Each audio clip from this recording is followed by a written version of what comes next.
that the Aam Aadmi Party signed in the national capital, and today went a step further by releasing a list of candidates on the 4 seats in the national capital out of the 7 seats. Somnath Bharti, its MLA, will contest from the prestigious New Delhi seat. Mahabal Mishra, a former Congress MP, will contest from West Delhi. Kuldeep Kumar will fight from East Delhi, and Sairam will contest from South Delhi. The AAP has also revealed that its former MP Sushil Gupta will be that candidate who will contest from Kurukshetra, the one seat in Haryana which has fallen to their kitty. Listen in to the Aam Aadmi Party on their deal with the Congress.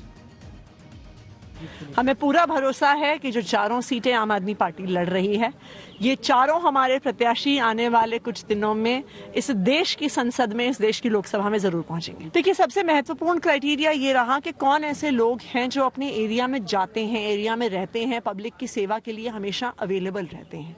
और अगर आप इन चारों candidates के बारे में इनके इलाके में पता करिएगा तो इन सब के बारे में उनके एरिया के लोग यही कहेंगे कि 24/7 इनकी अवेलेबिलिटी है, पब्लिक की सर्विस के लिए अवेलेबिलिटी है। भाजपा के 7 सांसद 10 साल से दिल्ली की जनता के साथ अन्याय ही किया है, कभी भी किसी भी मौके पे उनके लिए खड़े नहीं हुए हैं। तो दिल्ली की जनता तैयार है कि इन 7 सांसदों को रास्ता दिखाना है। कांग्रेस से जो एक समन्वय बना करके 4 और 3 का जो फॉर्मूला आया, तो नेचुरल सी बात है कि जो सीटें उनको मिली हैं उस पर आम आदमी पार्टी के सारे लोग हेल्प करेंगे, जो सीटें हमें मिली हैं उस पर कांग्रेस के लोग हेल्प करेंगे।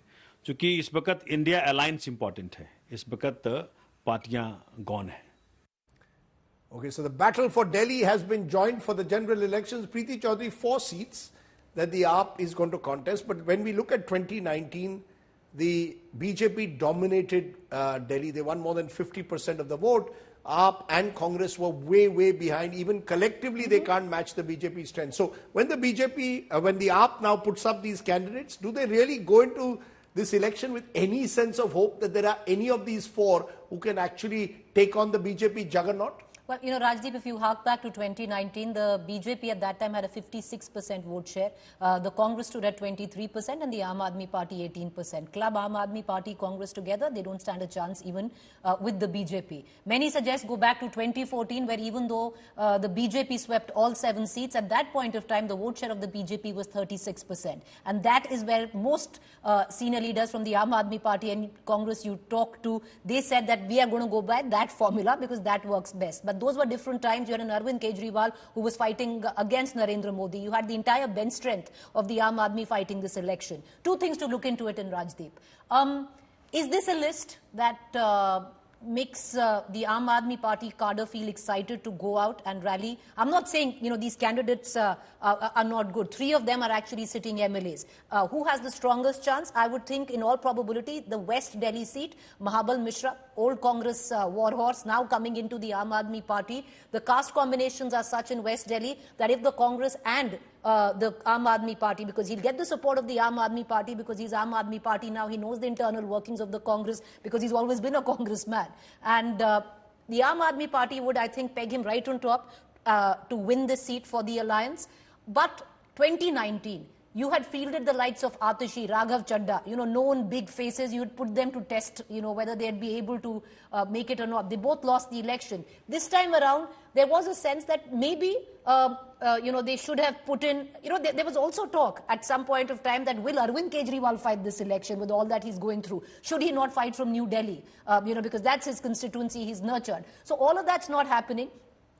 Do the names inspire? Some of them, you know, if you look at from Kuldeep is you know, is an old Aam Aadmi Party cadre, you know, gone from, you know, all the way from the grassroots to right on top. But if you look at it, could have done better, possibly. The person who could crack it for the alliance, Mahabal Mishra, West Delhi. In fact, Mahabal Mishra is, of course, a 2-time MP. He was in the Congress then in 2004 and 9. Same constituency. That's right. So he has the ground experience of winning. Whether that's enough to really make a difference in Delhi, it's going to be a big uphill task in Delhi. But at least the fact that the Congress and AAP have got together gives the opposition possibly some hope to take on the BJP in a city where, at least in the Lok Sabha, the BJP has been completely dominant. Talking of the BJP, where is Prime Minister Modi? He's always in some part of the country or the other now in the build-up to 2024. Today he's traveling south. He was connecting with voters in Kerala and then in Tamil Nadu. Now, these are two states where the BJP got 0 seats in the last 2019 election. But such is the BJP's attempt now to grow and expand that the Prime Minister is spending a lot of time in the south, particularly in Kerala and Tamil Nadu. In Kerala in particular, remember, it didn't win a single seat in 2019 Lok Sabha, and it hasn't won a single seat in Tamil Nadu today either. The Prime Minister today joined the BJP State Unit President K. Annamalai statewide yatra at Tirupur. As I said, the BJP is hoping that its negligible 3% vote share will now at least enter double digits, as most polls are showing. Listen in to what the Prime Minister said when he was in Tamil Nadu today. BJP Tamil Nadu में भले ही कभी सत्ता में न रही हो, लेकिन तमिलनाडु हमेशा बीजेपी के दिल में रहा है। जिन्होंने दशकों तक तमिलनाडु को लूटा, वो लोग बीजेपी की बढ़ती ताकत से घबराए हुए हैं। वे लोग झूठ बोलकर जनता को आपस में बांटकर, लोगों को लड़वाकर अपनी कुर्सी बचाना चाहते हैं। लेकिन तमिलनाडु के लोग दिल से जितने पवित्र होते हैं, उतने ही समझदार भी होते हैं। इनकी सच्चाई सामने आ चुकी है, इनकी पोल खुल चुकी है।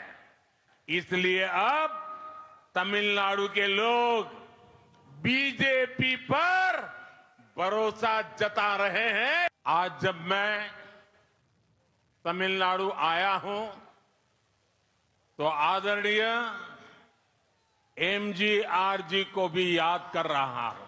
एमजीआर ने परिवारवाद की परंपरा से हटकर सुशासन की महान परंपरा को स्थापित किया था। उन्होंने क्वालिटी एजुकेशन और हेल्थ केयर के लिए काम किया, और यही कारण था कि समाज के नौजवान और महिलाएं उनका इतना सम्मान करते हैं। यही कारण है कि आज भी समाज के गरीब तबके के लोग उन्हें अपना सबसे बड़ा नेता कहते हैं।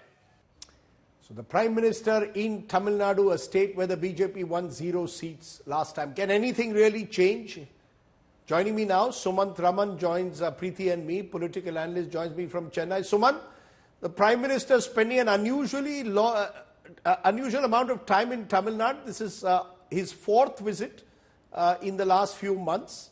What's your sense, Sumant? Is the Prime Minister seeing the possibility of not just an increase in vote share, but also seats?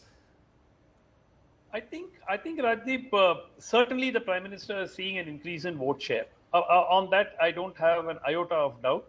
And I believe that the BJP is certainly going to be in double digits this time. Now, how much more than just double digits is really the question. They potentially could end up picking up 1 or 2 seats, but not more than that. But which seats do you see the BJP having a real chance in? They've won Kanyakumari, for example, in the past. Yeah. Which are the seats where you see they really have some kind of a chance?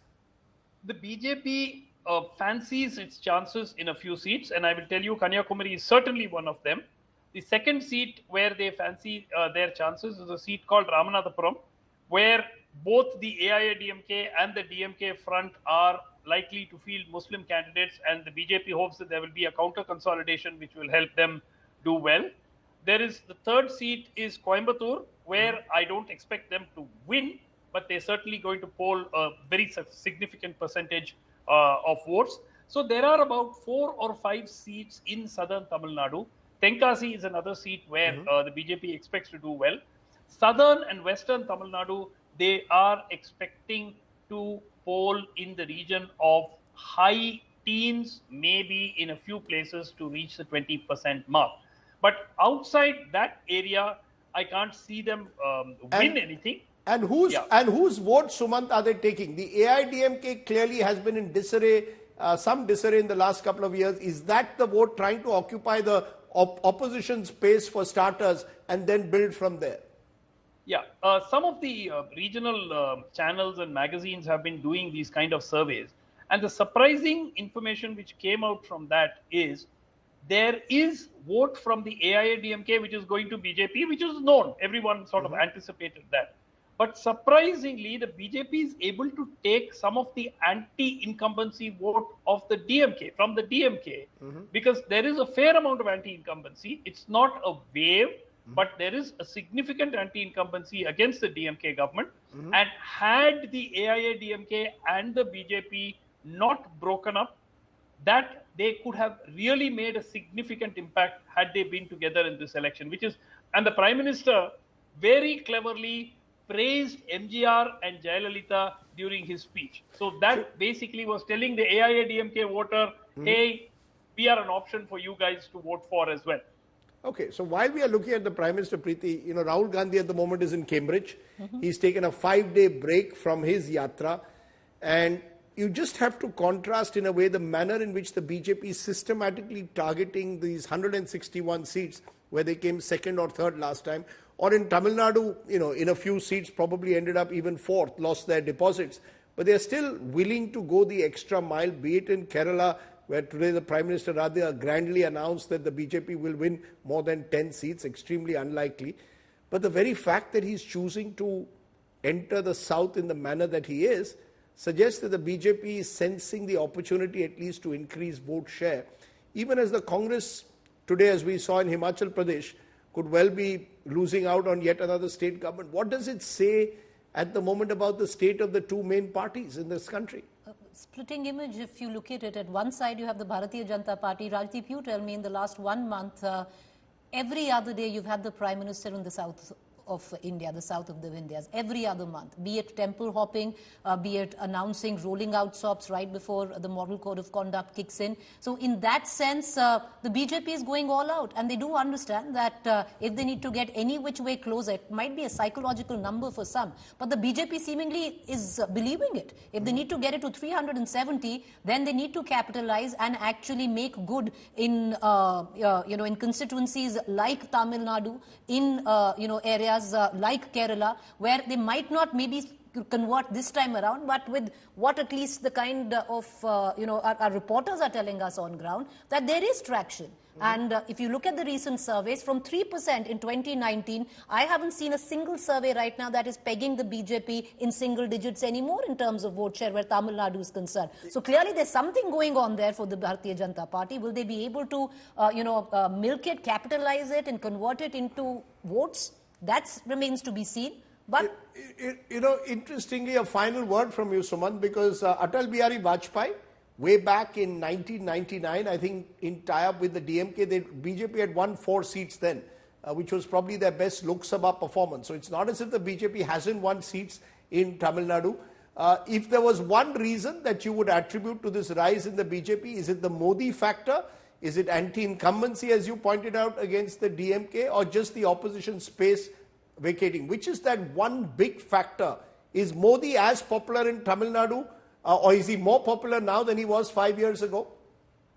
I would phrase it this way, Radeep. He is less unpopular than he was 5 years ago.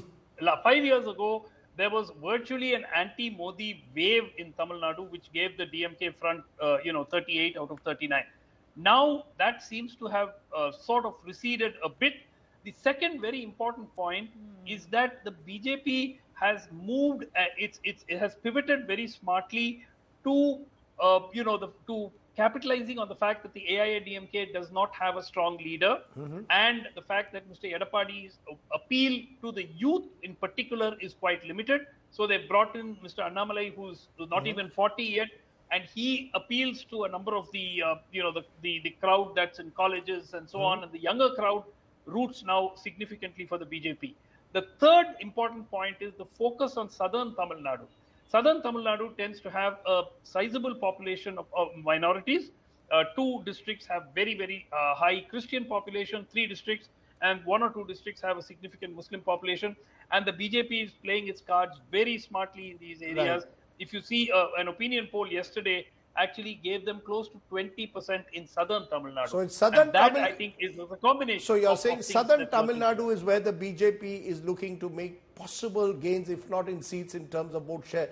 Sumant P. Raman, appreciate as always you joining me on the show tonight, giving us a sense of the elections unlocked or what's happening in Tamil Nadu. Preeti, thank you very much for joining us. Preeti, before you end the show, can we just leave it on what's happening in Himachal right now? Yeah, that's right. There's word coming.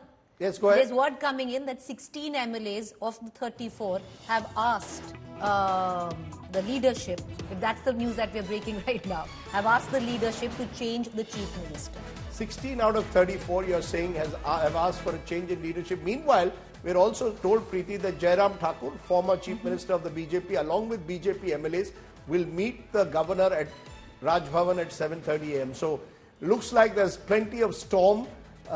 There are plenty of storm clouds that are building around in Himachal Pradesh, the last Congress-ruled state at the moment in North India.